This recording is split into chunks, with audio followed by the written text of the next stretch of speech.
Бүгүн балдар биз силер менен урбанизация шаарлардын экологиялык проблемалары деген теманын үстүндө иштейбиз. Урбанизация деп эмнени айтабыз? Урбанизация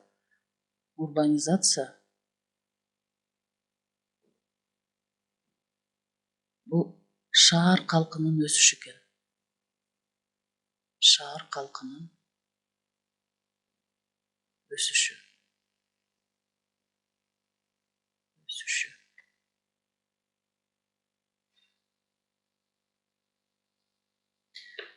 Шаар калкы жылдар өткөн сайын тез темпте өсүп келет экен. Мына бул таблицаны карай турган болсок, бул жерде Африка мамлекеттеринин шаар калкынын өсүшү жылдар менен берилген. Эгерде Африка калкынын шаарынын калкы 1950-жылдары болгону 12% гана түшсө, ал 2000-жылы шаар калкы 50% түзө баштаган. Демек, бул тез темп менен өскөндүгү көрүнүп турат. Бул Африка материгиники. Экинчи Азия өлкөлөрүн ала турган болсок, Азия өлкөлөрүнүкү дагы ушул сыяктуу эле 50-жылдары бул 13-14% түшсө, ал эми 2000-жылы болсо, 2000-жылы ал 53% түзгөн. Шаар калкынын саны 53% түзгөн. Демек, бул 40%ке көбөйдү дегенди түшүндүрөт да. Ал эми Европа мамлекеттерин ала турган болсок, Европа мамлекеттери 50-жылдары эле шаар калкынын саны 50% түшчү экен. Ал эми 2000-жылы болсо, бул 80% түзө баштаган. 2000-жылы 80% түзгөн.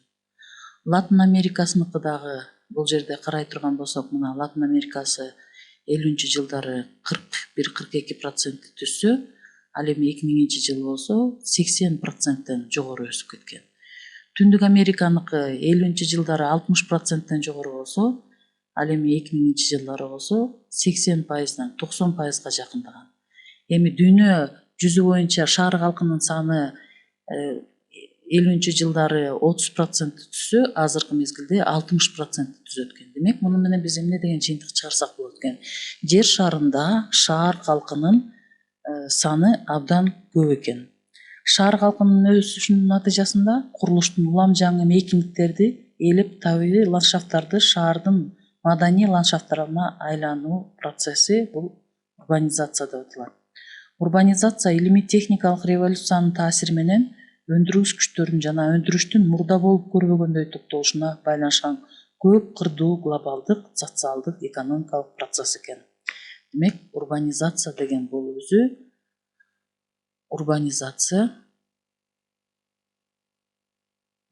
глобалдык,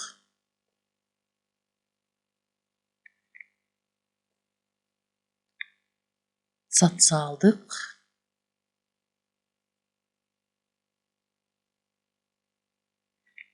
экономикалык процесс экен.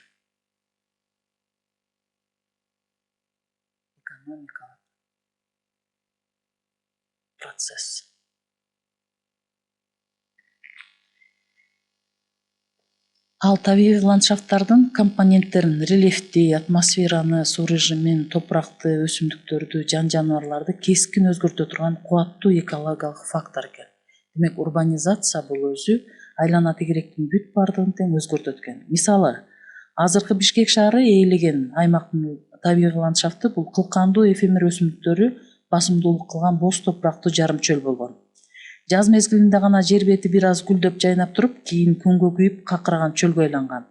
Азыр болсо бак дарактуу, топурагы сугарылса түшүмдүү, түркүн куштар мекендеген жыш калкоо турукташкан гүлдөгөн мейкиндик. Бул урбанизациянын оң таасиринин мисалы. Ал эми аба массасынын, суунун булганыштыгы жана грунт сууларынын деңгээлинин төмөндөп кетиши, ар кыл таштандылардын көбөйүшү чөйрөнүн чуручууга толушу жана башка урбанизациянын терс таасирлеринин күбөсү болуп эсептелинет экен. Азыр биз график түзөбүз дагы урбанизациянын оң жактарын жана терс жактарын карап чыгабыз. Азыр бул жерде айтылып өткөндөй, урбанизациянын оң жактары биринчи, бул эгерде сугарылса топурагы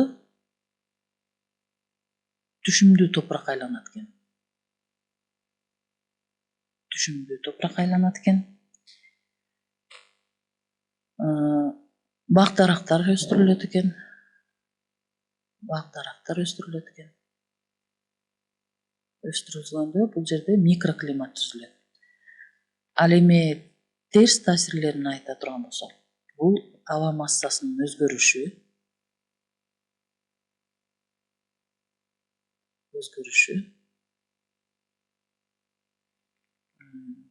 суунун булганышы,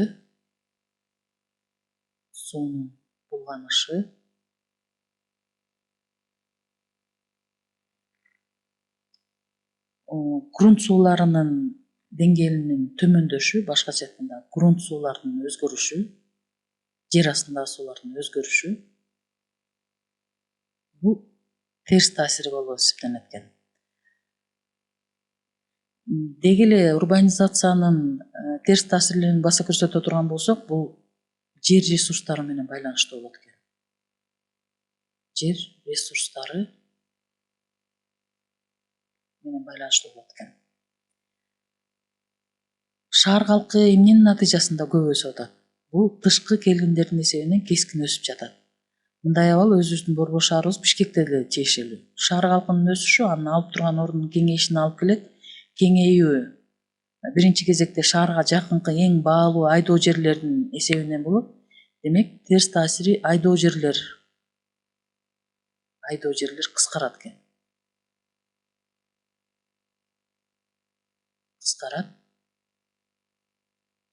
Ал жерлердин шаарга өтүп кетиши ошол эле шаардыктарды азык түлүк менен камсыз кылуунун кыйындатат.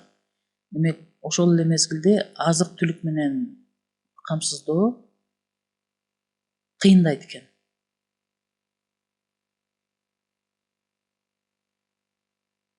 Урбанизациянын мындай терс таасири жалаң эле Бишкек шаарынын тегерегинде эмес, бүткүл Чүй, Фергана өрөөндөрүнө мүнөздүү жана ошондой эле башка жер шарындагы шаарларга да тиешелүү болуп эсептелинет экен. Бул шаарлардын тегерегиндеги сугат жерлер эң баалуу ресурстар. Ал жерлерди курулушка ыйгаруу эң мындай кылдаттык менен жет өлчөп биркесүүнү талап кылат экен да, анткени ал жерлер сугат жерлер. Сугат жерлерде түшүмдүү көп берүүчү жерлер болуп эсептелинет экен. Шаар бул адам коомунун мейкиндикти уюштуруусунун эң жогорку формасы да.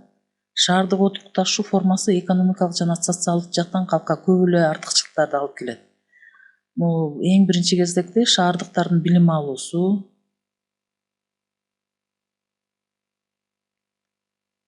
кесип тандоосу,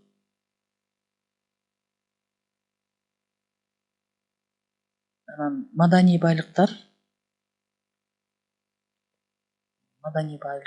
менен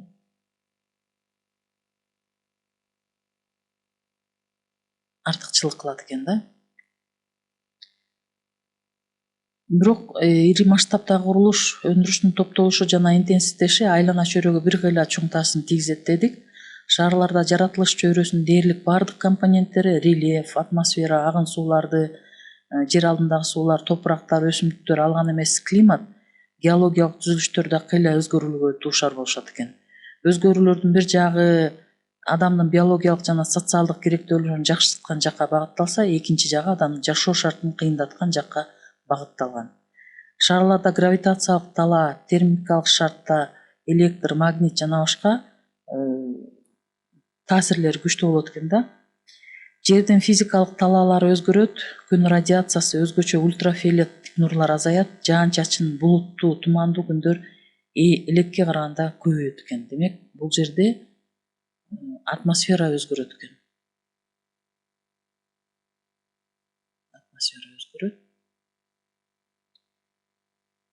Күндүн радиациясы да өзгөрөт.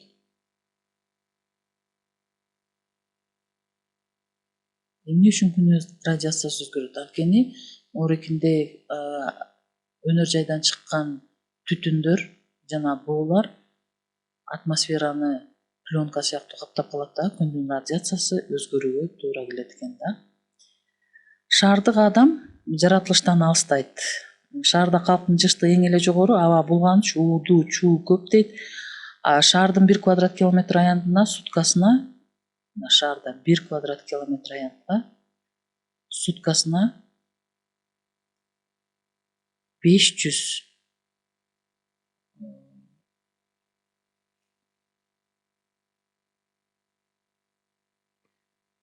терс жагына киргизе турган болсо 1 квадрат километр жерге 500дөн 1,5 миң килограмм чаң түшөт экен. Ошол эле мезгилде элет жеринде ушундай эле 1 квадрат километр жерге 5-15 килограмм чаң түшөт экен.